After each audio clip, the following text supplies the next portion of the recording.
أعوذ بالله السميع العليم من الشيطان اللعين الرجيم. بسم الله الرحمن الرحيم. الحمد لله رب العالمين، والصلاة والسلام على سيد الأنبياء والمرسلين، سيدنا ونبينا وشفيع المذنبين أبي القاسم محمد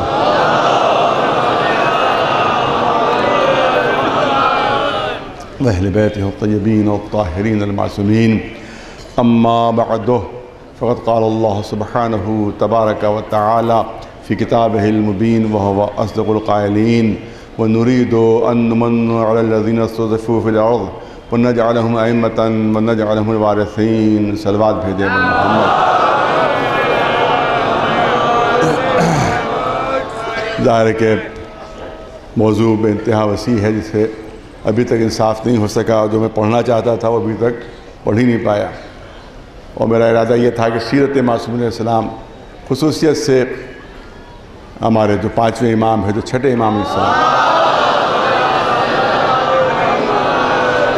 ان کی جو علمی خدمتیں ہیں اور دنیا میں علم ان تک ان کے ذریعے سے پہنچا ہے، اس کے اوپر کچھ گفتگو ہو، اس پر کچھ بات ہو. لیکن بہرحال انشاءاللہ زندگی رہی، حیات رہی، تو آگے اس کے اوپر گفتگو ہوگی، کیونکہ مولا کائنات علی ابن ابی طالب علیہ السلام کا تو برابر ہوتا رہتا ہے اور دن رات ہوتا رہتا ہے. ہر وقت ہماری زبان پر ذکر مولا کائنات ہے، ہر وقت ہماری زبان پر مولا کا ذکر ہے. لیکن اسی کے ساتھ ساتھ ضروری یہ ہے کہ جو دوسرے ائمہ معصومین علیہ السلام ہیں، ظاہر ہے کہ ان کا مرتبہ کم نہیں ہے. وہ میں نے عرض کیا کل کے مجلس میں، سب کے سب محمد ہیں. زمین پر ہیں تو سب محمد ہیں، آسمان پر ہیں تو سب علی ہیں. لہذا سب کے سب علی ہیں، سب کے سب محمد ہیں. لہذا کسی کا مرتبہ نہ کم ہے، نہ کسی کا کوئی مرتبہ گھٹا ہوا ہے، نہ کسی شرف میں کوئی کمی ہے، نہ علم میں کوئی کمی ہے، بلکہ وہی ایک چیز ہے جو سلسلہ ہے، وہ ایک ہی سلسلہ ہے چل رہا ہے. لہذا موقع اور محل کی مناسبت سے ہر ایک نے دنیا تک علم پہنچایا، ان کے ذریعے سے احکام پہنچے، شریعت پہنچی، اسلام پہنچا. تو لہذا وہ فرق کچھ نہیں ہے. لہذا ضرورت ہے کہ ان حضرات کا بھی تذکرہ ہو، اور ان حضرات نے جو انسانیت کو اور جو دنیا کو جو کچھ عطا فرمایا ہے اس کا بھی ذکر ہونا چاہیے. لیکن بہرحال ہو سکتا ہے ہلکے سے ایک آدھ اشارہ کوئی ہو جائے، لیکن اب دامن وقت میں گنجائش نہیں رہی ہے.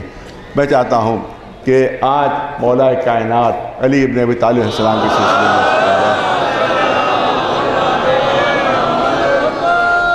اور وہ مشہور قول رسالت مآب حضور سرور کائنات محمد مصطفیٰ صلی اللہ علیہ وسلم.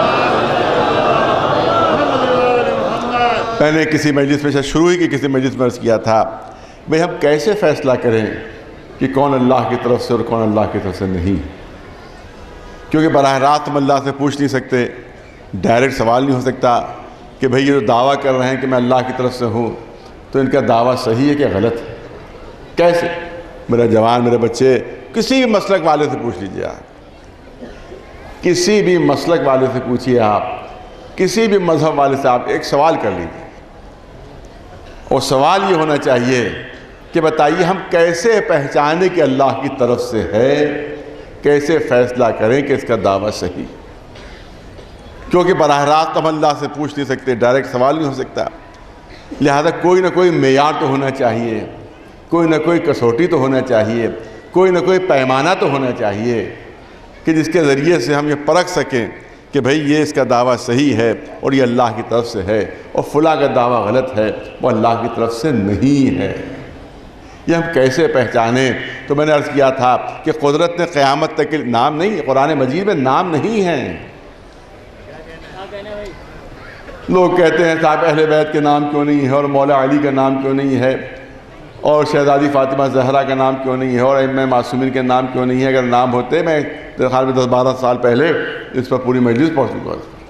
پوری مجلس اسی موضوع کو میں نے پڑھی ہے کہ بھئی آخر یہ نام کیوں نہیں ہے. کیونکہ آج بھی کوئی بچہ بھی کہہ دیتا ہے کہ صاحب نام اگر ہوتے تو بڑی آسانی ہو جاتی، نام اگر ہوتے تو بھی معرفت ہو جاتی، اور پھر اتنے فرقے نہ رہتے، تفرقہ نہ رہتا. نہیں، نام ہونے کے بعد بھی اتنے ہی فرقے ہوتے. نام ہونے کے بعد بھی یہی تفرقہ ہوتا، کہ جو تفرقہ پھیلانے والے ہیں وہ اپنی حرکتوں سے باز نہیں آ سکتے. وہ تو پھر بھی تفرقہ پھیلاتے، وہ بھی اختلاف پھیلاتے. ایک دو مثالیں بھی آپ کے سامنے پیش کر سکتا ہوں میں، اگرچہ وقت نہیں ہے. آپ دیکھیں، میں نے کہا بہت ہی مشہور قول ہے، کیا نام مدینۃ العلم علی بابھا، ہے کہ نہیں؟ ہر کتاب میں موجود ہے، ہر جگہ موجود ہے. علماء اہل سنت نے بھی لکھا ہے، تمام شیعوں نے بھی لکھا ہے کہ میں علم کا شہر ہوں اور علی اس کا دروازہ ہے. میں علم کا شہر، علی اس کا دروازہ ہے. علی گڑھ یونیورسٹی میں ایک مولانا کسی فرقے کے تقریر کر رہے تھے، یہی حدیث انہوں نے پڑھی، میں بڑا خوش ہوا بھائی. تو ان کی زبان کے اوپر یہ حدیث آ رہی ہے، اس کا مطلب یہ ہے کہ مولا کے چاہنے والے کوئی ہیں، مولا سے محبت کرنے والے کوئی ہیں جو رسول اللہ کا ارشاد بیان کر رہے ہیں کہ میں علم کا شہر ہوں. انہیں یہی حدیث پڑھی، کیا نام دیکھیے میں نے کہا کہ نام بھی ہو تب بھی جو دشمنی ہے وہ کم نہیں ہوگی، جو عداوت ہو کم نہیں ہوگی، جو نفرت ہے وہ کم نہیں ہے. نام ہونے کے باوجود بھی سنیے، مثال سن لیجئے. میں خود گواہ ہوں اس کا، علی گڑھ یونیورسٹی کے گواہ ہوں میں، کہ وہاں کے اوپر کہیں کوئی ہو رہی تھی، کوئی میلاد وغیرہ کچھ ہو رہا تھا، کوئی تقریر ہو رہی تھی، بس مجھے یاد نہیں، کئی سال پہلے کا واقعہ ہے. تو ایک دوسرے مسلک کے عالم، تو انہوں نے یہی حدیث پڑھی. میں بڑا خوش ہوا بھائی، کیونکہ تو بھائی جو ہم لوگ پڑھ رہے ہیں وہ یہ بھی پڑھ رہے ہیں. تو انہوں نے کہا نا مدینۃ العلم وعلی بابھا، رسول نے ارشاد فرمایا ہے کہ میں علم کا شہر ہوں اور اس کا دروازہ بڑا اونچا ہے. ایک صلوات بھیجیں بر محمد.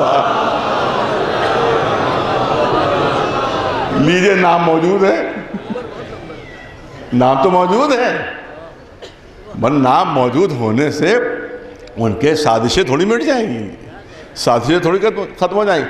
ان کا علی کا مطلب بلند، یہ دروازہ بہت اونچا ہے، دروازہ بہت اونچا ہے.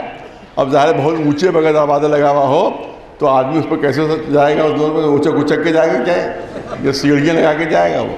بہرحال ان کو اپنی عداوت ظاہر کرنا تھی مولا علی سے، انہوں نے ظاہر کر دی، چاہے اس سے کوئی معنی نکل رہے ہو چاہے معنی نہ نکل رہے ہو. صلوات بھیج دے بر محمد وآلہ.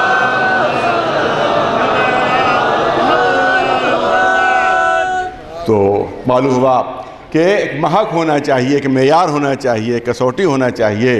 تو قدرت نے اعلان فرمایا قرآن مجید میں کہ لَقَدْ اخْتَرْنَاهُمْ عَلَىٰ عِلْمٍ عَلَى الْعَالَمِينَ، ہم نے ان کو اپنا نمائندہ بنایا ہے، ہم نے ان کو منتخب کیا ہے جو زمانے کے سب سے بڑے عالم ہیں، جو زمانے کے سب سے بڑے عالم ہیں. اور تمام دشمن بھی اس بات کے گواہ ہیں کہ حکومتیں سب کے پاس نہیں، اقتدار دوسروں کے پاس رہا، حکومت دوسروں کے پاس رہی، مگر مسند علم کے تاجدار اہل بیت رہے، ائمہ معصومین رہے. صلوات بھیج دے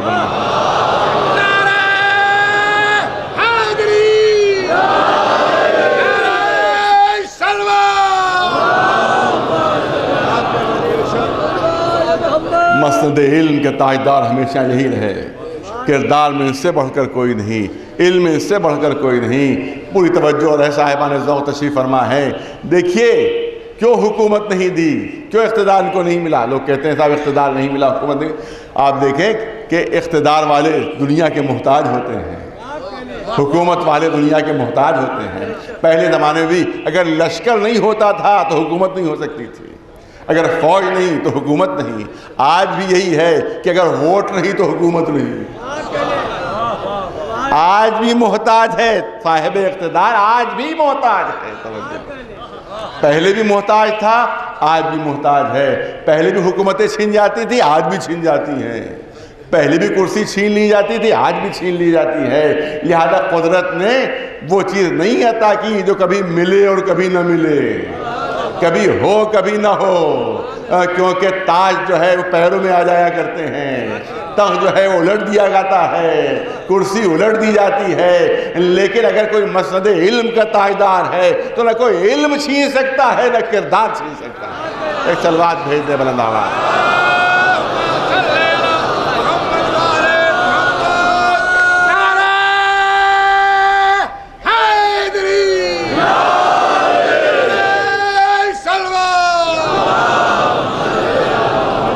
بڑی مشکل بندی. میں چاہتا تھا آج بچوں اور جوانوں کے لیے کچھ باتیں پیش کر دی جائیں اور ان کے حساب سے کچھ بات ہو، لیکن کیا کیا جائے، بہت کم وقت ہے. آپ دیکھیں، مجھے ایک بات ذہن میں آگے ہی جو کرنا چاہتا ہوں کہ جو چیز پوری توجہ رہے کہ وہ چیز دی ہی نہیں کہ جو کوئی چھین سکے. میں بھرپور توجہ چاہوں گا. وہ چیز دی ہی نہیں جو چھینی جا سکے، کیونکہ حکومت لی جا سکتی ہے، اقتدار لیا جا سکتا ہے، کرسی لی جا سکتی ہے، تخت سے اتارا جا سکتا ہے. تو جو دے سکتا ہے انسان وہ لے بھی سکتا ہے. ارے توجہ رہے. جو دے سکتا ہے وہ لے بھی سکتا ہے، جو دے سکتا ہے وہ چھین بھی سکتا ہے.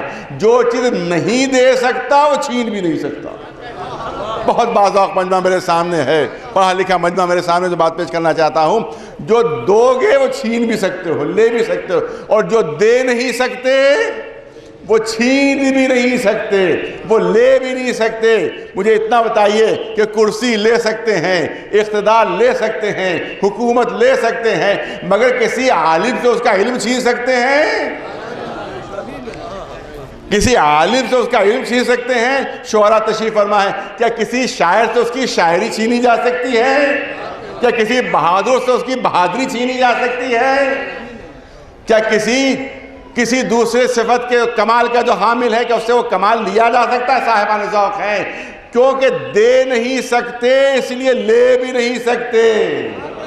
کمال شاعری کو کسی کو دے نہیں سکتا، کمال شجاعت کسی کو دے نہیں سکتا، کمال علم کو کسی کو دے نہیں سکتا. تو جو دے نہیں سکتے وہ واپس بھی نہیں لے سکتے. اس لیے اہل بیت کو اللہ نے وہ چیزیں نہیں دی جو دنیا واپس لے سکے، بلکہ ایسے کمالات عطا کیے ہیں کہ نہ دے سکتے ہو نہ چھین سکتے ہو. ایک صلوات بھیج دے مولانا آواز.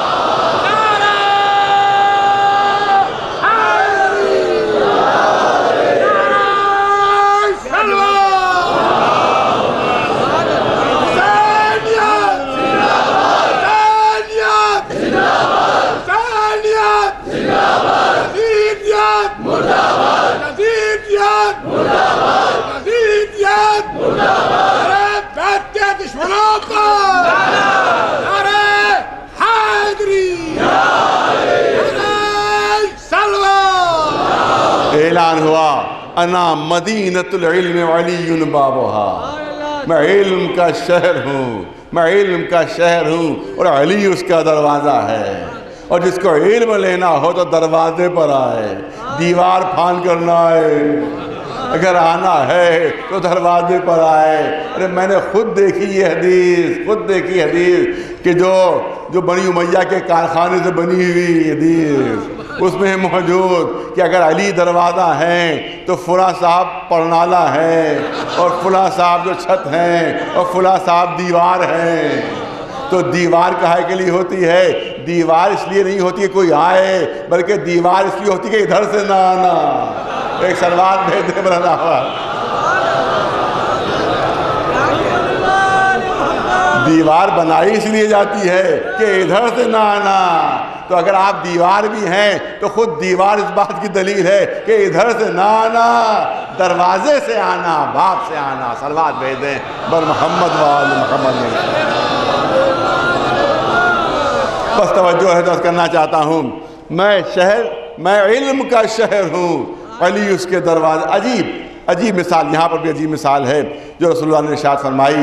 عام طور سے آپ دیکھیں کہ انگریزوں کے زمانے میں خطاب ملتا تھا، کیا ملتا تھا؟ شمس العلماء. یہ عالموں کے سورج ہے، علم کا سورج ہے. بحر العلوم، یہ علم کا سمندر ہے. تو رسول اللہ کو بھی یہی کہنا چاہیے تھا کہ میں علم کا سمندر ہوں، میں علم کا دریا ہوں، میں علم کا سورج ہوں. تو علماء نے بہت لطیف پہلو پیدا کیا جو آپ کے سامنے عرض کرنا چاہتا ہوں کہ اگر بحر العلوم کہا ہوتا کہ میں علم کا سمندر ہوں، علم کا سورج ہوں، تو سمندر میں صرف پانی ہے، سورج میں صرف روشنی ہے. تو یہ تو پتہ چل جاتا کہ بہت زیادہ علم ہے، مگر یہ اندازہ ہوتا کہ شاید ایک ہی قسم کا علم ہے، شاید صرف علم دین ہی دین ہے. لہذا رسول نے نہیں فرمایا کہ میں علم کا سمندر ہوں، یہ نہیں فرمایا کہ میں علم کا سورج ہوں، بلکہ عجیب و غریب تشبیہ دی کہ میں علم کا شہر ہوں. میں علم کا شہر ہوں. شہر اس لیے کہا کہ ہر ضرورت کا سامان شہر میں ملتا ہے. دور دور سے لوگ آتے ہیں کہ شہر جانا ہے، ضرورت کا سامان سب شہر میں ملتا ہے، لہذا میں علم کا شہر، کسی علم کی ضرورت ہو تو میرے دروازے پر آ جانا، ہر علم تمہیں مل جائے گا۔ صلوات بھیج دے بر محمد وآلہ۔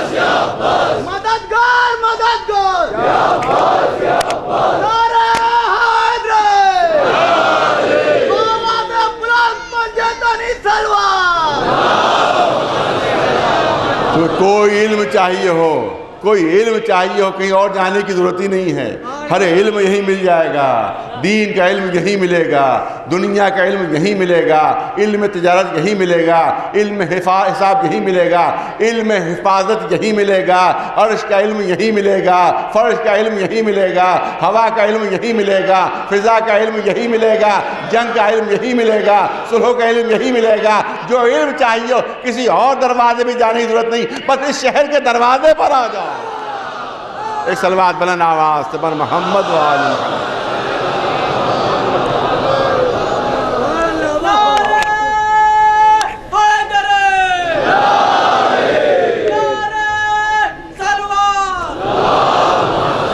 بس بچوں جوانوں کے لیے دو تین چیزیں جلدی سے پیش کر دوں۔ 1400 سال پہلے کا واقعہ ہے۔ ایک شخص آتا ہے مولا کی خدمت میں، آقا بڑی مشکل میں مبتلا ہوں، بڑی مشکل ہے، آپ ہی حل فرما سکتے ہیں کیونکہ آپ مشکل کشا ہیں۔ کہ کیا مشکل ہے؟ کہ یا علی میں نے ایک منت مانی تھی کہ میرا فلاں کام ہو جائے تو میں ہاتھی کے وزن کے برابر گیہوں اللہ کی راہ میں صدقہ کروں گا، خیرات کروں گا۔ اب میرے وہ کام ہو گیا ہے، مگر اب میں اپنی منت کیسے پوری کروں؟ اپنی منت کیسے پوری کروں؟ کیا مشکل کیا ہے منت پوری کرنے میں؟ کہ میں نے منت مانی کہ ہاتھی کے وزن کے برابر میں گیہوں صدقہ کروں گا۔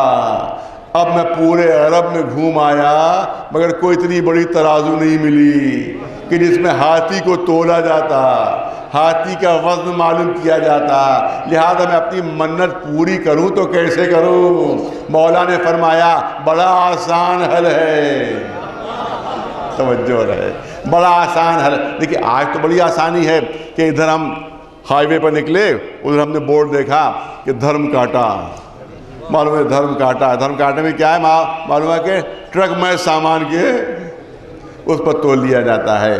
لہذا اب پرانے زمانے میں کوئی دھرم کاٹا تو تھا ہی نہیں کہ ہاتھی کو کھڑا کر دیا جاتا اس پر اور ہاتھی کا وزن معلوم ہو جاتا۔ یا علی بڑی مشکل ہے، یہ مشکل حل کیسے ہو؟ مولا نے فرمایا کہ بڑا آسان حل ہے، بڑا سہل حل ہے۔ اس نے حیرت سے کہا یا علی بڑے بڑوں سے پوچھ لیا، بڑے بڑوں سے پوچھ لیا، کوئی حل نہ کر پایا۔ آپ کہتے بڑا آسان حل، بہت سہل حل ہے۔ کہاں بڑا آسان حل ہے؟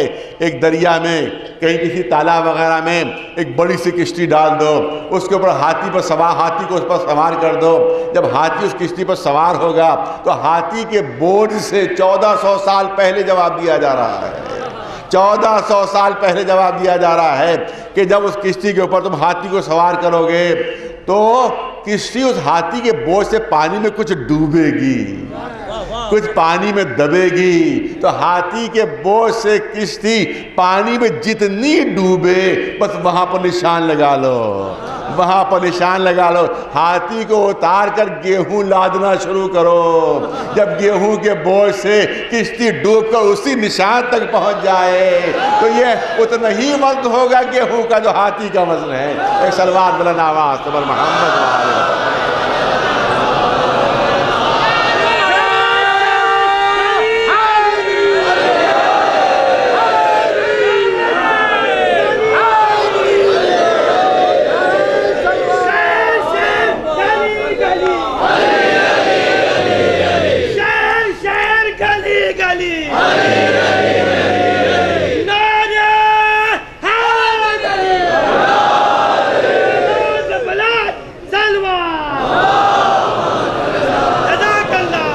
آج کے جوانوں کو بڑا غرور ہے، بڑا تکبر ہے کمپیوٹر کے اوپر. صاحب کمپیوٹر، آج کی تحقیق کمپیوٹر، آج کا زمانہ کمپیوٹر کا. آپ 1400 سال پہلے کی باتیں کر رہے ہیں، اب ہے کمپیوٹر کی ایج، یہ ہے کمپیوٹر کا زمانہ. لہٰذا اب ہم کہاں 1400 سال پرانی باتیں سنیں گے. لیکن عرض کرنا چاہتا ہوں کہ محمد علیہ السلام نے جو مثالیں پیش کر دی ہیں، یاد رکھیں کہ ترقی یافتہ کمپیوٹر بھی اس کے سامنے فیل ہے.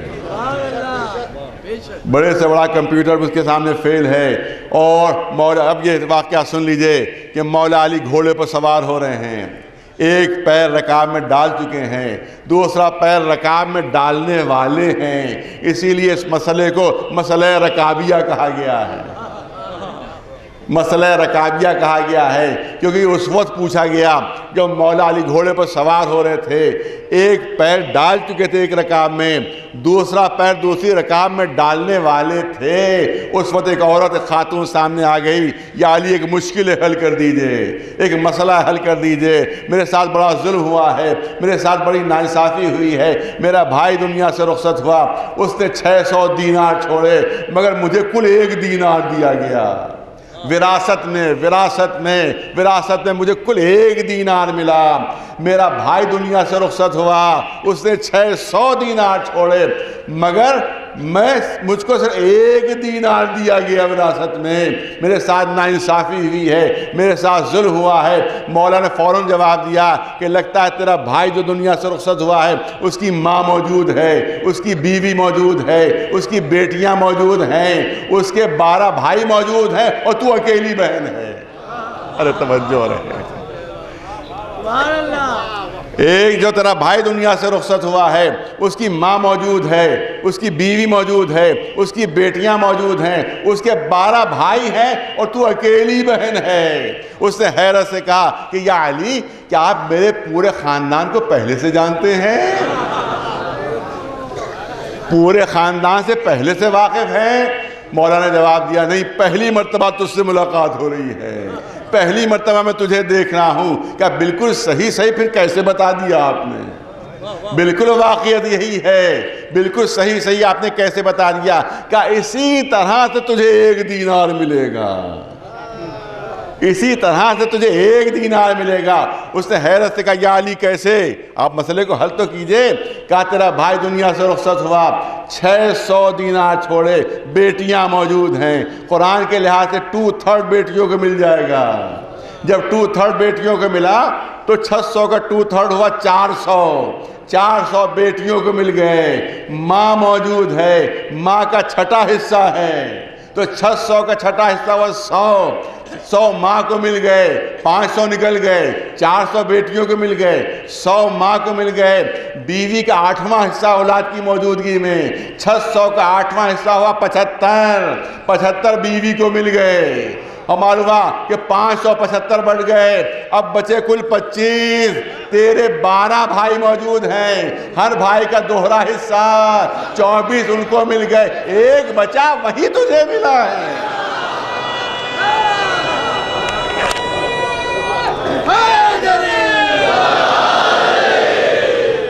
ایک صلوات بھیج دے بلند آواز سے، محمد و آل محمد.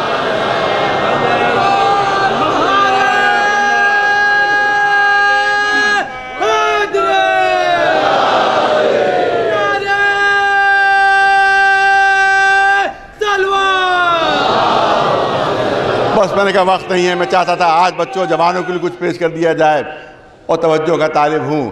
عجیب طرح کے امتحانات لیے گئے مولا کے، عجیب طرح کے، سخت سے سخت سوال ہوا، ہر طرح کے سوال ہوا. ذرا اس کو بیان نہیں کرنا ہے. یہ سوال ہوا زمین سے سورج کی دوری کتنی ہے، یا علی یہ بتائیے زمین سے چاند کی دوری کتنی ہے، سورج کا ڈائمنشن کیا ہے، چاند کا ڈائمنشن کیا ہے. طرح طرح کے سوالات ہو رہے ہیں. آخر میں ایک نئی ترکیب کی گئی.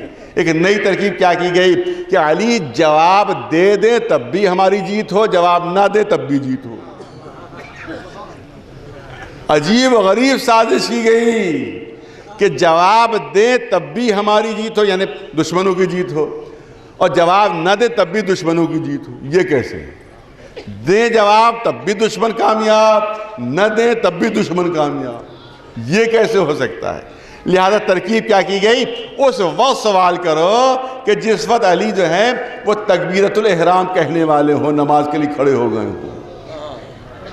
کیونکہ علی کی عادت یہ تھی کہ ہمیشہ اول وقت نماز پڑھی، ہمیشہ اول وقت نماز پڑھی ہم نے. اور دوسری چیز یہ تھی کہ کبھی ایسا نہیں ہوا کہ فوراً جواب نہ دیا ہو. ارے توجہ رہے، ہمیشہ ادھر سوال ادھر جواب، یہ ایک انداز تھا مولا علی کا. اور دوسرا انداز یہ تھا کہ ہمیشہ اول وقت نماز پڑھی. لہذا اول وقت جب اقامت کہی جا چکی ہو، جب تکبیرۃ الاحرام کہنے والے ہوں، اس وقت ایسا سوال کر دو کہ جس کا جواب اتنا تفصیلی ہو. ارے توجہ رہے، جواب اتنا تفصیلی ہو کہ اگر علی جواب دینے لگے تو اول وقت نکل جائے، فضیلت کا وقت نکل جائے، تو ہمیں کہنے کا موقع ملے کہ ایک نماز ایسی تھی جو علی نے فضیلت کے وقت نہیں پڑھی، اول وقت نہیں پڑھی. ہمیں کہنے کا موقع ملے گا. اور اگر علی نے جواب نہیں دیا، کہا پھر آؤ، تو ہم کہیں گے کہ ایک وقت ایسا تھا جب علی سے سوال کیا گیا مگر فوری جواب علی نہیں دے سکے. تو دونوں طرح سے ہماری جیت ہو جائے گی. لہذا ایک شخص کو ایک سوال رٹا دیا گیا کہ جیسے اقامت ختم ہو، جیسے ہی تکبیرۃ الاحرام کہنے والے ہوں تم سوال کر دینا. ان کے خیال میں سوال ایسا تھا کہ اگر علی جواب دینے لگتے تو شاید پورا دن نکل جاتا اور جواب مکمل نہ ہو پاتا. جیسے علی تکبیرۃ الاحرام کہنے ہی والے تھے، ایک شخص جلدی سے پہلو میں آ گیا، یا علی جلدی سے میرے سوال کا جواب دے دیجئے، جلدی سے میرے سوال کا جواب دے دیجئے. کہا کیا سوال ہے، جلدی سے پوچھو. کہا یا علی یہ بتائیے کون سے جانور انڈے دیتے ہیں، کون سے جانور بچے دیتے ہیں. اور اس کو یہی رٹایا گیا تھا، تو جو بتایا گیا تھا وہی تو پوچھ رہا تھا کہ کون سے جانور انڈے دیتے ہیں، کون سے بچے دیتے ہیں. یہ سوال اس لیے یاد کرایا گیا تھا کہ ان کا خیال یہ تھا کہ علی اگر صرف عرب کے جانوروں کی فہرست بتائیں گے تو کئی گھنٹے تو اسی میں لگیں گے کہ فلاں جانور انڈے دیتا ہے، فلاں جانور بچے دیتا ہے، فلاں جانور انڈے فلاں بچے دیتا ہے. یہ اگر بتاتے چلے جائیں گے تو کئی گھنٹے اسی میں لگ جائیں گے. ادھر اس نے سوال کیا، مولا نے کہا کہ جن کے کان اندر کی طرف ہوتے وہ انڈے دیتے ہیں، جن کی باہر کی طرف ہوتے وہ بچے دیتے. اللہ اکبر.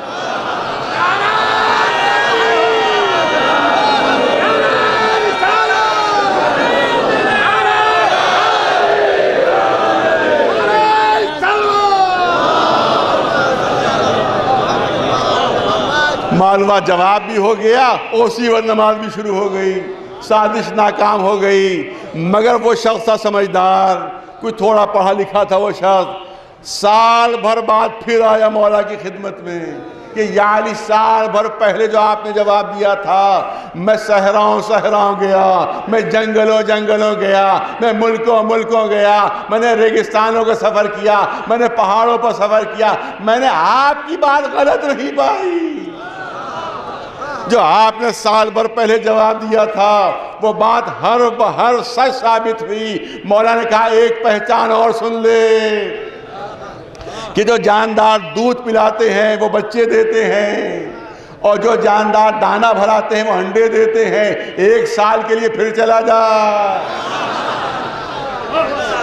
وہ شخص ایک سال کے بعد پھر واپس آیا. یا علی بالکل سچ کہا، میں دنیا میں ملکوں گھوم آیا، آپ کی بات بالکل سچ ثابت ہوئی. کہ ایک پہچان اور سن لے کہ جو دانا سالم نگلتے ہیں وہ انڈے دیتے ہیں، جو چبا کر نگلتے ہیں وہ بچے دیتے ہیں. ایک سال کے لیے پھر چلا جا. ایک صلوات بھیج بلند آواز سے بر محمد و آل محمد.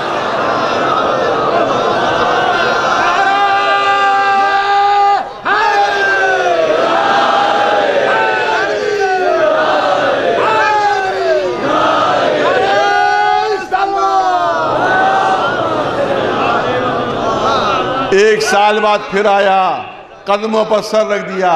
آقا اب کچھ نہیں پوچھنا مجھے، اب کوئی سوال نہیں کرنا، دنیا بھر میں گھوم آیا، آپ کی بات غلط ثابت نہیں ہوئی، اب مجھے کچھ نہیں پوچھنا ہے۔ مولا نے مسکرا کر کہا اگر تم قیامت تک یہی سوال مجھ سے کرتے رہتے، قیامت تک نئی پہچان تمہیں بتاتا رہتا۔ ایک صلوات بلند آواز سے بر محمد والے۔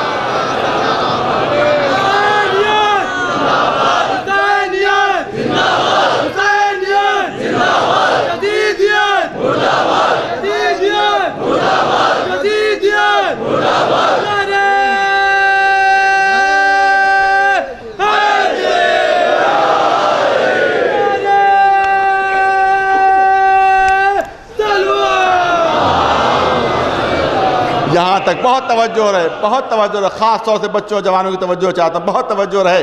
یہ واقعہ آپ نے بار بار سنا ہوگا، واقعہ بار بار سنا ہوگا، اس میں جو گہرائی ہے اس پر پتہ نہیں غور کیا کہ نہیں غور کیا۔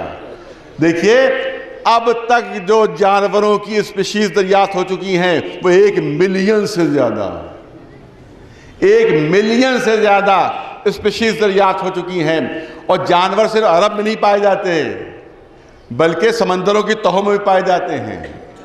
جانور جو ہے وہ افریقہ کے جنگلوں میں بھی پائے جاتے ہیں، وہ ہمالیہ کی ترائیوں میں پائے جاتے ہیں، وہ ہمالیہ کی چوٹیوں میں پائے جاتے ہیں، وہ امریکہ میں بھی پائے جاتے ہیں، وہ روس میں بھی پائے جاتے ہیں، وہ انٹارکٹیکا میں بھی پائے جاتے ہیں، وہ نارتھ پول پر بھی پائے جاتے ہیں، وہ ساؤتھ پول پر بھی پائے جاتے ہیں۔ پوری توجہ رہے، پوری توجہ رہے۔ اگر تاریخی لحاظ سے دیکھا جائے، بہت توجہ، اگر ہسٹوریکل لحاظ سے دیکھا جائے، میں نے کہا عقیدے کی بات نہیں ہو رہی ہے، معجزے کی بات نہیں ہو رہی ہے، لیکن اگر ہسٹوریکل لحاظ سے دیکھا جائے تو علی نے کبھی عرب سے باہر قدم ہی نہیں نکالا تھا۔ ارے توجہ چاہ رہا ہوں، توجہ چاہ، مولا علی نے عرب سے باہر کبھی سفر ہی نہیں کیا۔ اگر ایک مرتبہ سفر پر گئے بھی تھے تو یمن تک گئے تھے، کہ جو ظاہری لحاظ سے گفتگو ہو رہی ہے کہ جو عرب کے اندر ہے، اس کا مطلب یہ ہے کہ اگر ظاہری لحاظ سے دیکھا جائے تو علی عرب سے باہر نہیں نکلے، مگر کیا جانور صرف عرب میں پائے جاتے ہیں؟ بلکہ افریقہ کے صحراؤں میں بھی، سمندروں میں بھی، دریاؤں میں بھی، ریگستانوں میں بھی، پہاڑوں پر بھی علی نے جو جواب دیا وہ صرف عرب کے لیے ہی نہیں تھا بلکہ افریقہ کے ریگستانوں پر بھی حاوی، سمندروں پر بھی حاوی، دریاؤں پر بھی حاوی، پہاڑوں پر بھی حاوی۔ تو اگر ایسی شخصیت کو امام بحر و بر نہ کہا جائے تو پھر اور کیا کہا جائے؟ ایک صلوات بلند آواز سے بر محمد والے۔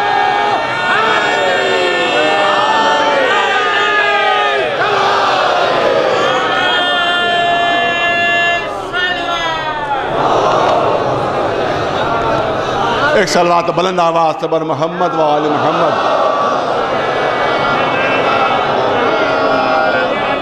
جائے بالکل وقت نہیں رہا، بس صرف ایک واقعہ جلدی سے عرض کر دوں کہ کیسی کیسی سازشیں کی گئی ہیں اور کیسی کیسی پلاننگز کی گئی ہیں۔ صرف آج ہی کے لوگوں کو دماغ نہیں چلتا ہے، پہلے والوں کو دماغ زیادہ چلتا تھا۔ آپ دیکھ کیسے کیسی سازشیں ہو رہی ہیں۔ یا علی، ایک شخص آتا، یا علی بہت مشکل میں پھنس گیا، بہت مشکل میں پھنس گیا ہوں۔ کہ کیا بھائی کیا مشکل ہے؟ کہا میرے جو گلہ میں پالا ہے میں نے، جو بھیڑوں کا گلہ ہے اس کو میں نے وہاں کے اوپر جو کتے ہیں حفاظت کے لیے وہ بھی موجود ہیں، ایک بچہ ایسا پیدا ہوا ہے کہ نہ سمجھ میں آ رہا کہ بھیڑ کا بچہ ہے، نہ سمجھ میں آ رہا کتے کا بچہ ہے۔ کہا بھائی کیسے؟ کہا صاحب آپ ہمیں نہیں سمجھ میں نہیں آ رہا ہے کچھ، آپ بتائیں۔ کہا تم خود دیکھ لو، اگر آواز وہ کتے جیسی نکال رہا ہے تو کتے کا بچہ ہے، اور اگر اس نے بھیڑ جیسی آواز نکال رہا ہے، بکری جیسی نکال رہا ہے تو بکری کا بچہ ہے۔ کہ یا علی کبھی وہ کتے جیسا بھونکتا ہے اور کبھی بکری کی طرح میں کرتا ہے، اور وہاں تو پلانی ہی کچھ اور تھی وہ تو پوری پلانی ہی کچھ اور تھی کہ کبھی وہ کتے کی طرح سے آواز نکالتا ہے اور کبھی وہ بکری کی طرح سے۔ کہا اچھا یہ دیکھ لو کہ وہ سبزی کھاتا ہے یا گوشت کھاتا ہے۔ کہ یا علی کبھی وہ گوشت کھاتا ہے کبھی سبزی، لہٰذا ہم فیصلہ کریں تو کیسے فیصلہ کریں؟ کہ یا اچھا یہ دیکھ لو کہ بھیڑوں کے اندر ملنے کی کوشش کرتا ہے وہ، یا پھر یہ گلے کے جس طرح سے چاروں طرف کتے گھومتے اس طرح سے گھوم رہا ہے۔ کہ یا علی کبھی وہ چاروں طرف گھومتا ہے کبھی بھیڑوں کے اندر ملنے کی کوشش کرتا ہے۔ کہ دیکھو پانی کیسے پیتا ہے، اگر وہ زبان سے چاٹ کر پیتا ہے تو کتا ہے، اگر ہونٹوں کے ذریعے سے پیتا ہے تو وہ بکری ہے، بھیڑ ہے۔ کہ یا علی کبھی وہ زبان سے چاٹ کر پیتا ہے اور کبھی وہ ہونٹوں کے طریقے سے پیتا ہے. تو 4 5 اور 10 مرتبہ تو ہوا تو مولانا علی نے کہا کہ اب فائنل لگا دینا چاہیے. کہا اچھا اس کا پیٹ کاٹ کر دیکھو, اگر ایک آنت نکلے تو کتا ہے, اگر آنتوں کا گچھا نکلے تو بکری ہے.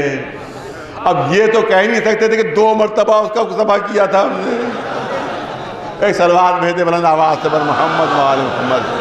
کہا یا علی, نہ کوئی کتا ہے, نہ کوئی بھیڑ ہے, نہ کوئی گلہ ہے, ہم تو یہ چاہتے تھے کہ آپ کے علم کا امتحان لے لیا جائے. سلوات بھیجے ہیں بر محمد وآل محمد.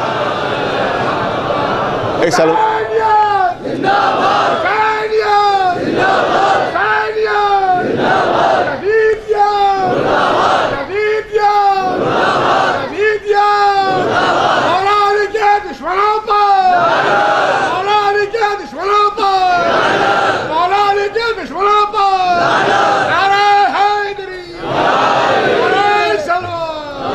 ظاہر کہ اس سے زیادہ عرض کرنے کا موقع نہیں ہے, حالانکہ اتنا زیادہ بھی مجھے عرض کرنا نہیں تھا, لیکن بات میں بات نکلتی چلی آئی. آپ دیکھیں کہ یہ ہے علم کے چراغ, ان کی آغوش میں جو پل گیا وہ علم میں دنیا میں سب سے افضل ہو گیا. دیکھیں آج جو تذکرہ کرنا ہے, میں چاہتا ہوں کہ اس کے فضائل بھی بیان ہوں. عام طور سے ہوتا کیا ہے کہ صرف مصائب بیان ہو جاتے ہیں, فضائل جناب عباس کے بیان نہیں ہوتے. میں چاہتا ہوں کہ آج ایک 10 منٹ فضائل کے لیے لیے جائیں, جناب عباس کے فضائل کے لیے جائیں. اور اگر 4-5 منٹ تقریر لیٹ ہو جائے تو میں جو بات کے ذاکرین ہیں اس سے معذرت چاہتا ہوں کہ ہو سکتا ہے 4-5 منٹ مجھے زیادہ لینا پڑ جائے, لیکن بھائی میں چاہتا ہوں کہ بات پہنچ جائے. آپ دیکھیں کہ شجاعت و بہادری کے سلسلے میں, صبر و ایثار کے سلسلے میں تو آپ حضرات برابر سنتے رہتے ہیں. جناب عباس کے علم کے سلسلے میں گفتگو نہیں ہوتی. اسی لیے میں نے کتاب میں پڑھا جو آپ کے سامنے پیش کر رہا ہوں کہ تقریباً 150-200 سال پہلے کی بات ہے کہ کوئی عراق میں کوئی عالم دین تھے. انہوں نے اپنے درس میں جس وقت جناب عباس کا تذکرہ آیا تو انہوں نے دوران گفتگو کہہ دیا کہ جناب عباس بہادری و شجاعت میں تو بہت بلند تھے, لیکن یہ کہ علم میں ان کی کوئی منزل نہیں مل رہی, ان کا کوئی مرتبہ نہیں مل رہا ہے. زبان سے ان کے جملے نکل گئے. خواب میں دیکھا کہ جناب عباس تشریف لائیں, کانپ گئے, تھرا گئے. اے آقا کیسے زحمت فرمائی, اے آقا کیسے آپ تشریف لائے. کہا تجھے اپنے علم پر بڑا ناز ہے, تجھے اپنے علم پر بڑا غرور ہے, ذرا سا ایک میرے مسئلے کا جواب دے دے. ذرا میں ایک سوال پوچھ رہا ہوں, اس سوال کا جواب دے دے.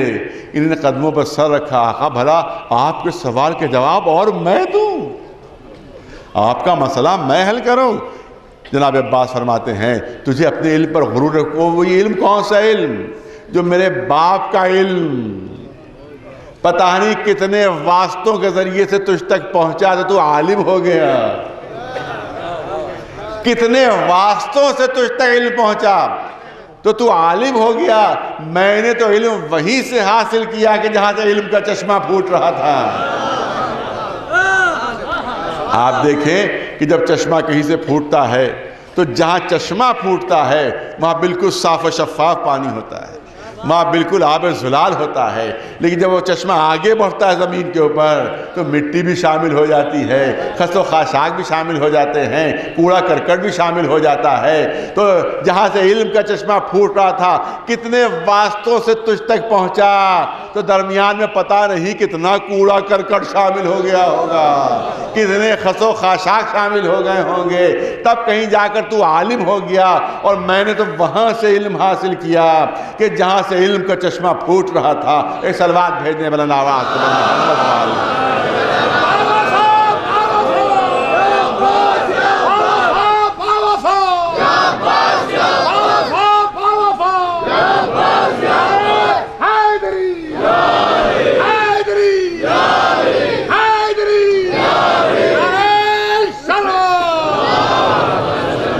بس ایک واقعہ, تھوڑی سی تفصیل اس میں ہے اور میں اپنی بات کو مکمل. دیکھیے ایک الزام لگایا جاتا ہے, ایک بات کہی جاتی ہے کہ ہم لوگ اہل بیت کو انبیاء سے بڑھا دیتے ہیں, نبوت سے بڑھا دیتے ہیں, رسول اللہ سے بڑھا دیتے ہیں, اور اس لیے ایک الزام لگایا جاتا ہے کہ ہم ختم نبوت کے قائل نہیں. یہ بات کہی جاتی ہے کہ ہم ختم نبوت کے قائل نہیں ہیں کیونکہ ہم اہل بیت میں بھی وہی کمالات مانتے ہیں کہ جو رسول اللہ میں تھے, وہی صفات مانتے ہیں جو رسول اللہ میں تھے۔ اسی لیے الزام لگایا جاتا ہے کہ ہم ختم نبوت کے قائل نہیں، حالانکہ الزام غلط ہے، اس میں دو چیزوں کو آپس میں مکس کر دیا جاتا ہے، اس لیے یہ الزام لگایا جاتا ہے۔ ہم لوگ ختم منصب کے قائل ہیں، ختم کمالات کے قائل نہیں ہیں۔ توجہ چاہ رہا ہوں، میں بہت توجہ چاہ رہا ہوں۔ ختم منصب کے قائل ہیں، ختم کمالات کے قائل نہیں ہیں۔ منصب ختم ہو گیا تھا مگر کمالات جاری و ساری تھے۔ ایک صلوات بھیجے بلند آواز سے پر محمد۔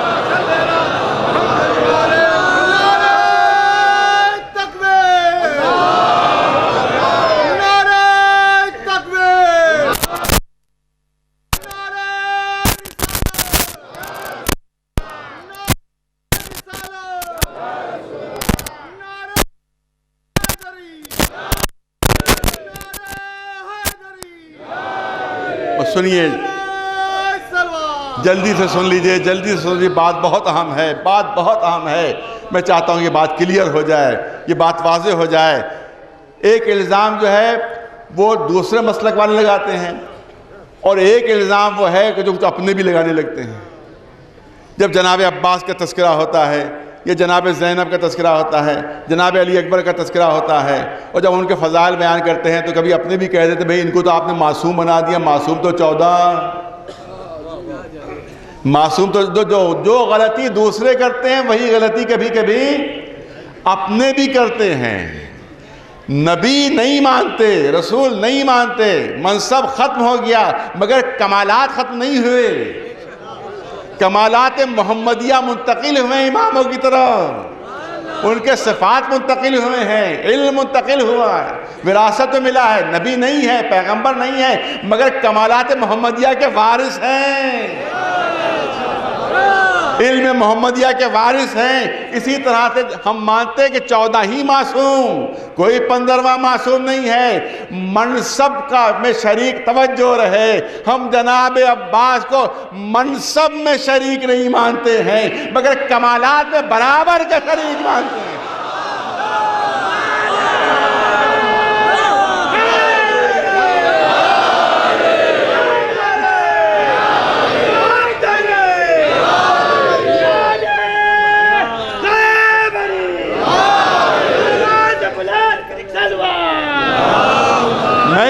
جملہ پہ سمجھے بوجھے نہیں کہا گیا ہے، خطابت نہیں ہے، ذاکری نہیں ہے۔ کمالات میں برابر کا شریک مانتے ہیں، کمالات میں برابر کا شریک مانتے ہیں۔ قرآنی مثال پیش کر دوں، اپنی بات کو مکمل کروں۔ ایک صلوات بھیج دے بلند آواز سے بر محمد والے۔ کمالات میں برابر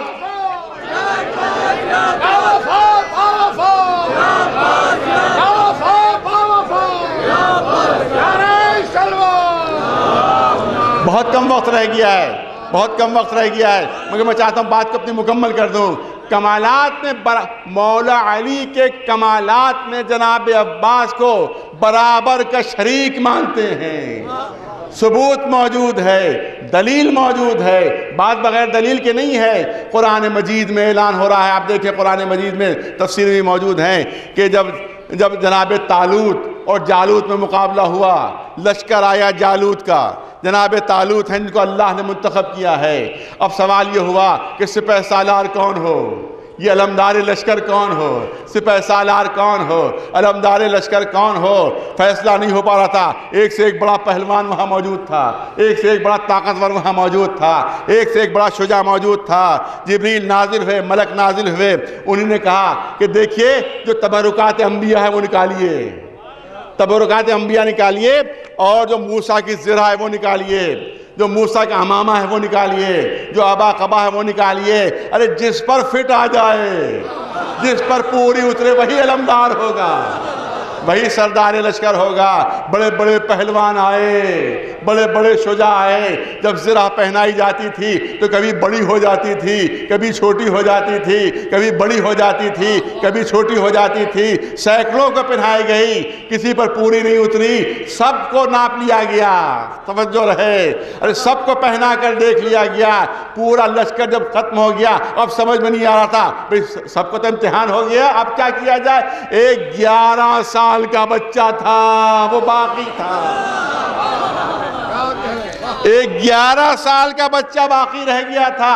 اس نے لوگوں نے کہا کہ بھئی اتنے بڑے بڑے پہلوان, تو یہ 11 سال کے بچے کے لیے کیا امتحان کیا لیا جائے. لیکن جب آخری وہی رہ گیا تو کہا کہ بھئی اس کو بھی آزما لیا جائے, اس کو بھی پرکھ لیا جائے. جیسے ہی جناب موسیٰ کی زرہ پہنائی گئی, بالکل فٹ نکلی. امامہ بھی بالکل برابر کا, قبا بھی بالکل برابر کی. جناب موسیٰ کا سن تھا 90 سال کا, جناب داؤد کا سن تھا 11 برس کا. مگر جو نبی کے اوپر زرہ پوری اتری تھی, وہی داؤد کے بھی پوری اتری, کیونکہ وہاں منصب بھی ایک تھا, کمالات بھی ایک تھے. اے صلوات علی نواز بر محمد وال.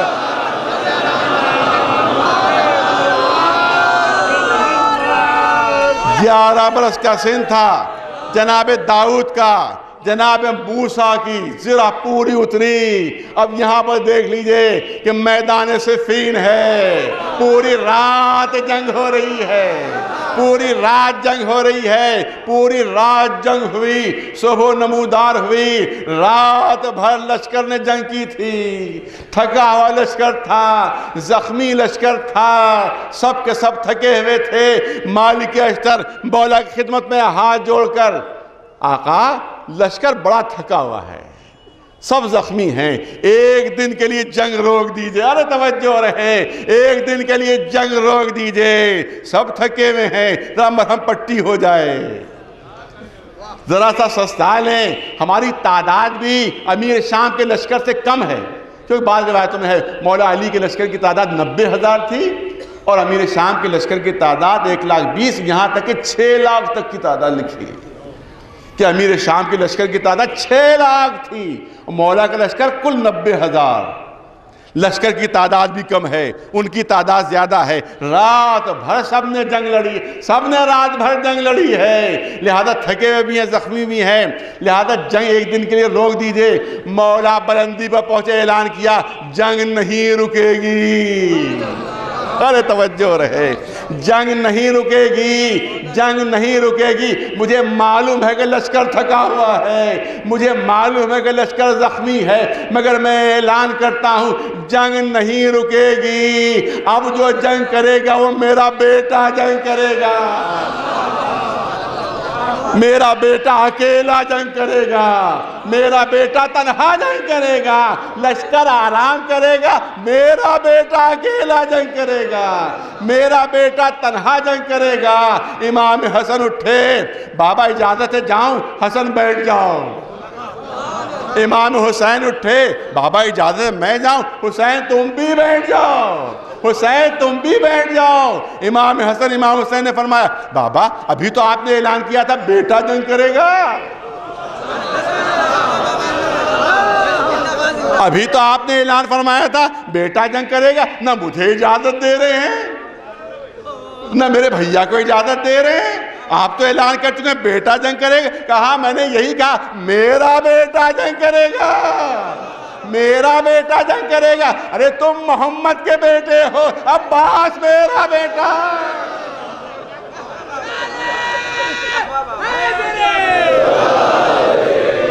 علی کا سن 60 سال کا, مولا کا سن 60 سال کا, جناب عباس کا سن صفین میں 11 سال کا. 11 سال, زرہ بھی پوری اتری, امامہ بھی بالکل فٹ ہوا, ابا قبا بھی وہی. اس کا مطلب یہ ہے کہ منصب میں شریک نہ ہو مگر کمالات میں عباس شریک ہے. صلوات بھیج دے بلند آواز سے بر محمد. نقاب پہنا, نقاب پہنا, نقاب پہنا دیا جناب عباس کو. جاؤ بیٹا جنگ کرو, بیٹا جنگ کرو. جا کر میدان میں جناب عباس پہنچے, دشمن کی فوج پکاری، علی آ گئے، علی آ گئے، علی آ گئے۔ دونوں ہاتھ میں تلوار تھی، زبردست جنگ ہو رہی تھی۔ میسرے کو پلٹا، میمنے کو پلٹا، قلب لشکر کو تباہ و برباد کیا۔ جناب عباس کو کہا جاتا ہے اشجع اہل بیت، اشجع اشجع یعنی سب سے زیادہ بہادر، اشجع اہل بیت۔ یہ اشجع اہل بیت کیوں کہا جاتا ہے؟ اس کے لیے علماء نے بتایا کیونکہ جب بھی کوئی پہلوان میدان میں جاتا تھا تو کبھی میسرے پہ حملہ کرتا تھا، کبھی میمنے پہ حملہ کرتا تھا۔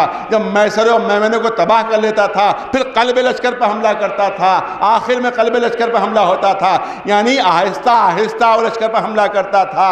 لیکن جناب عباس کے لیے تھا کہ بہت ہی طویل قامت خود بھی تھے، گھوڑا بھی بہت طویل قامت تھا۔ جب میدان میں جاتے تھے تو دونوں ہاتھ میں تلواریں ہوتی تھیں، جب حملہ کرتے تھے تو ایک ہی حملے میں میمنہ بھی ختم ہو جاتا تھا، میسرہ بھی ختم ہو جاتا تھا، قلب لشکر بھی تباہ برباد ہو جاتا تھا۔ ایک سلوات بھیج دے بلند آواز سے محمد۔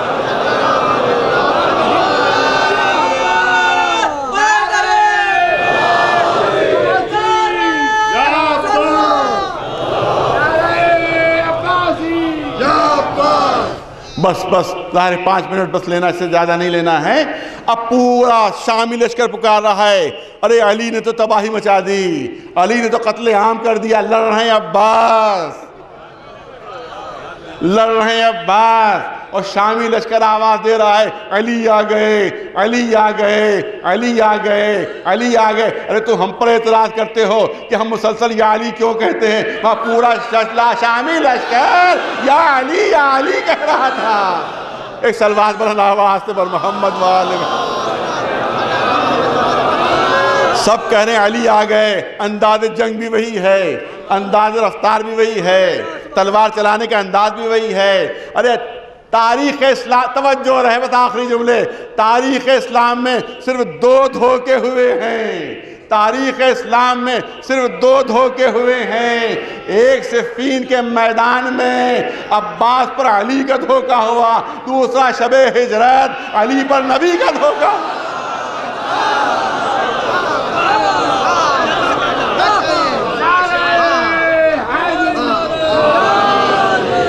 تاریخ اسلام میں صرف 2 دھوکے ہوئے، ایک میدان صفین میں عباس پر، توجہ رہے، عباس پر علی کا دھوکہ ہوا۔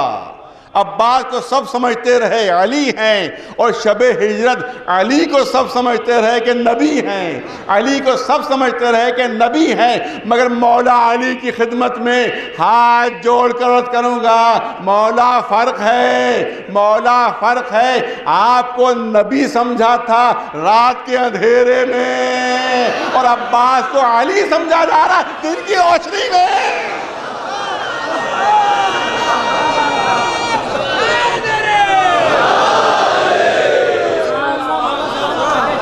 ایک سلوات بلند آواز سے بر محمد وآل محمد۔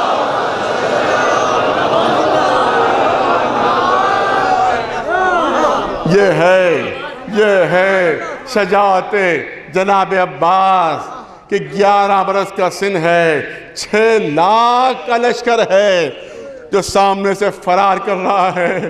اگر انہی عباس کو کربلا میں اجازت مل گئی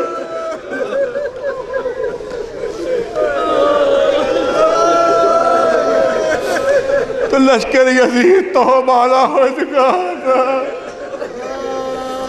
پھر تاریخ کربلا کچھ اور ہوتی۔ لیکن اے عباس تلوار نہیں نکالنا ہے، اے عباس جنگ نہیں کرنا، اب تفصیلی مسائل کا موقع نہیں رہ گیا۔ اے عباس تمہیں جنگ نہیں کرنا ہے، تمہیں تلوار نہیں نکالنا ہے، مولا کا حکم ہے، مولا کا حکم ہے، مصلحت مولا نہیں ہے۔ لہذا مجھے یقین ہے کہ تلوار نکالنا کیسا، تلوار کے قبضے پر ہاتھ جانا کیسا، بلکہ عباس نے نگاہ بھر کے تلوار کو دیکھا تک نہیں ہوگا کہ آقا کی اجازت نہیں ہے، مولا کی اجازت نہیں ہے۔ لیکن جب پورا لشکر ختم ہو گیا تب عباس ہاتھ جوڑے سامنے کھڑے ہوئے، آقا اب تو مرنے کی اجازت دی۔ اے عباس تم میرے لشکر کے علمدار ہو، تم میرے لشکر کی زینت ہو۔ روایت کہتی ہے نظر یمیناً و شمالا، عباس نے دائیں طرف دیکھا بائیں طرف دیکھا، حسرت سے فرماتے آقا وہ لشکر کہاں رہا جس کا میں علمدار تھا؟ اب جہاں لشکر ہے وہیں علمداری کروں گا۔ اسی اور روایت کہتی ہے کہ کانوں میں آواز آئی بچوں کی کہ ہائے پیاس ہمیں مارے ڈال رہی ہے، ہائے پیاس ہمارا کلیجہ بھونے دے رہی ہے۔ امام فرماتے ہیں اے بھیا عباس دیکھ رہے ہو بچوں کا حال؟ کتنے بچے ہیں جو پیاس سے دم توڑ چکے ہیں، کتنے بچے ہیں جو پیاس نے ان کو ختم کر دیا ہے۔ اے عباس اگر مر نہیں جانا چاہتے ہو تو ان کے لیے کچھ پانی کا اہتمام کرتے جاؤ۔ جناب عباس مشق سکینہ لے کر چلے، مگر تلوار ساتھ نہیں ہے، صرف نیزہ ساتھ ہے، علم ساتھ ہے۔ روایت کہتی ہے کہ جب خیمے کے اندر گئے تھے تو تلوار کمر میں بندھی ہوئی تھی، جب واپس آئے تو تلوار ساتھ نہیں تھی۔ سمجھ میں نہیں آیا کہ تلوار ہوئی کیا۔ تو اندازہ یہ ہوتا، صرف اندازہ یہ ہوتا ہے کہ شاید سکینہ نے دامن تھاما ہو کہ چچا پانی نہیں چاہیے، جو میدان میں گیا وہ واپس نہیں آیا، تو شاید بچی کو سمجھانے کے لیے عباس نے کمر سے تلوار کھول کے سامنے رکھ دی ہو۔ اے سکینہ جنگ کرنے نہیں جا رہا، صرف پانی لینے جا رہا ہوں۔ ایک ہی حملے میں فرات پر قبضہ، ایک ہی حملے میں فرات پر قبضہ۔ دشمن کا لشکر سامنے سے بھاگ گیا، مشق سکینہ پانی بھرا، پانی لے کر چلے، بھاگا ہوا لشکر پھر واپس آیا، مگر کسی کو سامنے آنے کی ہمت نہیں تھی، کسی کو جرأت نہیں تھی کہ عباس کے سامنے آ سکے۔ پسر سعد نے مشورہ کیا سرداروں سے کہ بات سمجھ میں نہیں آ رہی ہے، اگر یہ پانی پہنچ گیا خیموں تک تو قیامت ہو جائے گی، پانی کو کس طرح سے روکا جائے؟ اور عباس کے سامنے آنے کسی کی ہمت نہیں ہو رہی ہے تو کیسے روکا جائے؟ تو سرداروں نے کہا کہ ہم عباس کی جنگ کو بہت غور سے دیکھ رہے ہیں اور ہم نے یہ اندازہ لگایا ہے کہ عباس کی پوری توجہ مشق کی طرف ہے، عباس کی توجہ اپنی طرف بالکل نہیں ہے، پوری توجہ مشق کی طرف کہ مشق محفوظ رہے، مشق پر کوئی تیر نہ پڑنے پائے، مشق پر کوئی تلوار نہ پڑنے پائے، مشق پر کوئی اسلحہ نہ پڑنے پائے، لہذا پوری توجہ مشق کی طرف ہے، اپنی طرف توجہ نہیں ہے، لہذا اگر چھپ کر حملہ کیا جائے تو شاید کامیابی مل جائے۔ ایک ملعون تلوار ہاتھ میں لیے ہوئے درخت کے پیچھے چھپ جاتا ہے، جیسے ہی آقا قریب پہنچے بھرپور وار ہوتا ہے، آقا کے ایک ہاتھ کٹ جاتا ہے، پھر آگے بڑھے، پھر حملہ ہوا، دوسرا ہاتھ بھی کٹا، عزادار و علم گرا، عزادار و علم گر گیا، نیزہ گر گیا، مگر گرتی ہوئی مشق کو عباس نے دانتوں سے سنبھال لیا، گرتی ہوئی مشق کو دانتوں سے سنبھال لیا۔ اب گھوڑے کو ایڑ پر ایڑ دے رہے ہیں، چاہتے ہیں جلد سے جلد بچوں تک پانی پہنچے۔ حمید کہتا ہے پورا منظر دیکھ رہا تھا، عباس کے دونوں ہاتھ کٹے ہوئے، مشق دانتوں میں دبی ہوئی، گھوڑے کو ایڑ دے رہے ہیں اور رکابوں زور دے کر بلند ہو کر آگے کچھ دیکھتے ہیں، پھر آگے بڑھتے ہیں، پھر رکابوں بلند ہو کر زور دے کر آگے اونچے ہو کر دیکھتے ہیں۔ وہ کہہ رہا تعجب ہوا مجھے کہ آخر عباس اس عالم میں کہ دونوں ہاتھ کٹے ہوئے، دانتوں میں مشق دبی ہوئی، یہ بلند ہو کر کیا دیکھ رہے ہیں؟ وہ کہتا جب میں غور کیا تو پتا چلا کہ بلند ہو کر دیکھتے تھے کہ اب سکینہ کا خیمہ کتنی دور رہ گیا، اب بچی تک کتنی دیر میں پانی پہنچنے والا۔ حمید دشمن کا راوی ہے مگر لکھتا ہے کہ میں نے اتنی جنگیں دیکھی، اتنی جنگیں دیکھی، مگر میں نے نہیں دیکھا کہ کوئی بہادر اتنا زخمی ہونے کے باوجود گھوڑے پر بیٹھا رہ گیا۔ عباس کے جسم کے ٹکڑے اڑے جا رہے تھے مگر عباس گھوڑے سے گر نہیں رہے تھے۔ سردار لشکر پسر سعد نے دیکھا، گھوڑے کی پشت پر کھڑا ہو گیا، فوج والوں سے خطاب کر کے کہا اے فوج والوں، ارے عباس کی روح عباس کے جسم میں نہیں ہے، عباس کی روح مشق سکینہ میں ہے، جب تک مشق سلامت ہے عباس گھوڑے سے گرے گی نہیں، لہذا مشق پر تیر برسائے جائے، 4000 تیر ایک ساتھ چلے۔ بس اب بالکل موقع نہیں رہا، بالکل موقع نہیں رہا، 1 یا 2 منٹ لینا ہے۔ 4000 تیر ایک ساتھ چلے، پورا جسم جناب عباس کا تیروں سے چھلنی ہو گیا، مشق سکینہ پر تیر پڑا، پانی بہہ گیا، ایک تیر آنکھ میں آ کر لگا۔ عزاداروں تجربہ ہوگا، ایک خاک کا ہلکا سا ذرہ اگر آنکھ میں پڑ جاتا ہے تو کتنی اذیت ہوتی ہے، کتنی تکلیف ہوتی ہے۔ جب تک وہ ذرہ آنکھ سے نکل نہ جائے انسان کو چین نہیں آتا ہے۔ جناب عباس آنکھ میں بھرپور تیر پہ وقت خود فرماتے ہیں اذیت اتنی تھی، تکلیف اتنی تھی کہ میں ہاتھوں کا زخم بھول گیا۔ ایک ذاکر کربلا کے مجلس سے پڑھا کرتے تھے، خواب میں دیکھا جناب عباس تشریف لائے ہیں، آقا کیسے زحمت کی، کیسے تشریف لائے، کہا اے مجلسوں کے پڑھنے والے تو میری مصیبت نہیں پڑھتا، تو میری مصیبت نہیں پڑھتا۔ اے آقا یہ آپ کیا ارشاد فرما رہے ہیں، بھلا میری جرأت کہ میں آپ کا ذکر نہ کروں؟ ارے میرا طریقہ تو یہ ہے کہ جب تک آپ کا ذکر نہیں کر لیتا مجلس ختم نہیں کرتا۔ فرماتے جناب عباس ارے تجھے کیا معلوم مجھ پر کیا گزر گئی، کہ آقا کون سی ایسی مصیبت گزری کہ جس کا ہمیں خبر نہیں؟ کہ دیکھ جب میرے دونوں ہاتھ کاٹ دیے گئے تو میرے اوپر تیروں کی بارش کر دی گئی، پورا جسم تیروں سے چھلنی ہو گیا، مشق سکینہ چھن گئی اور ایک تیر آنکھ میں آ کر بے بس ہوا۔ بڑی اذیت تھی، بڑی تکلیف تھی، مگر تمہارا عباس کرتا تو کیا کرتا، دونوں ہاتھ کٹے ہوئے تھے، دونوں ہاتھ کٹے ہوئے تھے۔ اگر ہاتھ موجود ہوتے تو ہاتھ کے سہارے وہ تیر نکالتا۔